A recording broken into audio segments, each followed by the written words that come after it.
Hello नमस्कार, मी Suvarna home kitchen मध्ये तुमचं परत एकदा अगदी मनापासून स्वागत। सगळ्या सबस्क्रायबरचे धन्यवाद, सगळ्या व्ह्यूअर्सचे मनापासून आभार। मी आज तुम्हाला खूप छान अशी चटणी दाखवणार आहे। टोमॅटोची चटणी खूप छान होते। ती चटणी तुम्ही भाताबरोबर, भाकरी बरोबर, कशाही बरोबर ती चटणी खाऊ शकता।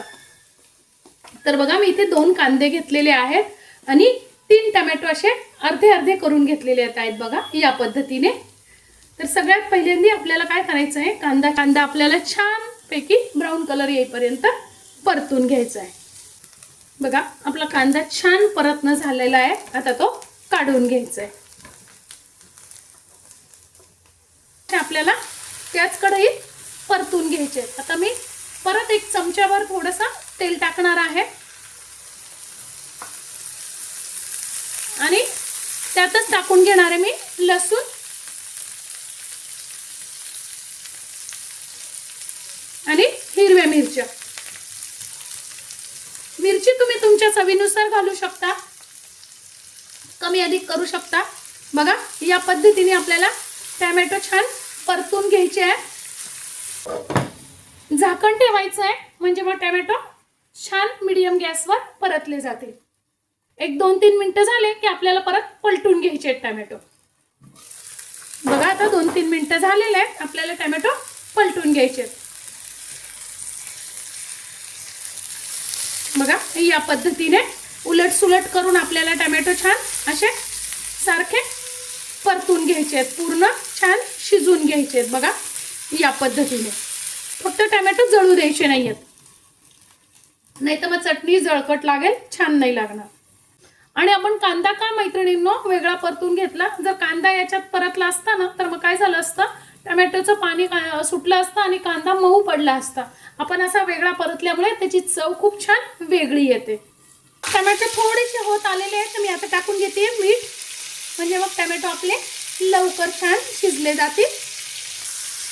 छान असे आपले टोमॅटो झालेले आहेत। टोमॅटोचं साल पण वेगळं व्हायला लागलेलं आहे बघा, या पद्धतीने। आता काय करायचं, आपल्याला साल आपण काढून घ्यायचंय। बघा, सहज निघतंय। साल काढलं नाही ना तर मग ते चांगलं लागत नाही खाताना, त्यामुळे सहज निघतं साल। बघा, या पद्धतीने काढून घ्यायचं। फोकच्या साहाय्याने किंवा बघा असं तुम्ही ग्लासनी पण करू शकता, या पद्धतीने खूप पटकन होतं। किंवा मग तुमच्याकडे जर स्मॅशर असेल ना बटाट्याचं, ते घेतलं तरी चालेल, त्याने पण छान होतं। पण मी सगळ्यांकडे जे असतं तेच दाखवते। बघा, आता टाकून घ्यायचं आपल्याला कांदा। वाह, खूप सुंदर वास येतोय। मीठ आपण आधी टाकलेलंच आहे, तरी पण तुम्हाला चवीनुसार कमी अधिक तुम्ही करू शकता। मी इथे थोडीशी अर्धा चमचा साखर टाकून घेतलेली आहे। साखर टाकणं पूर्ण ऑप्शनल आहे, पण आपण जेव्हा टोमॅटोची चटणी करतो ना, त्यावेळेस आंबट, गोड, तिखट अशी ती चटणी खूप छान लागते। आता बघा, इथे मी फोडणीची कढई घेतलेली आहे। 1 ते 1.5 चमचा त्यात तेल टाकून घेतलेलं आहे।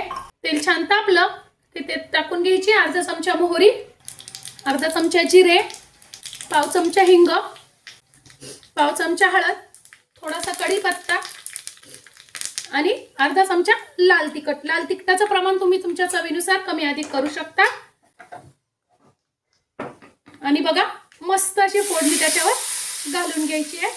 फोडणी नाही घातली तरी सुद्धा चटणी खूप सुंदर लागते, पण फोडणी घातल्यानंतर अजून सुंदर आपली चटणी तयार होते आणि लागते पण खूप सुंदर। आता टाकून घ्यायची थोडीशी कोथिंबीर। बघा, किती सुंदर अशी आपली चटणी तयार आहे। या पद्धतीने तुम्ही टोमॅटोची चटणी करून बघा, खूप सुंदर चटणी तयार होते। आजची माझी ही रेसिपी, ही व्हिडिओ तुम्हाला कशी वाटली कमेंट्स मध्ये नक्की सांगा। चॅनलवर नवीन असाल तर चॅनलला सबस्क्राइब, लाईक आणि शेअर करा। धन्यवाद।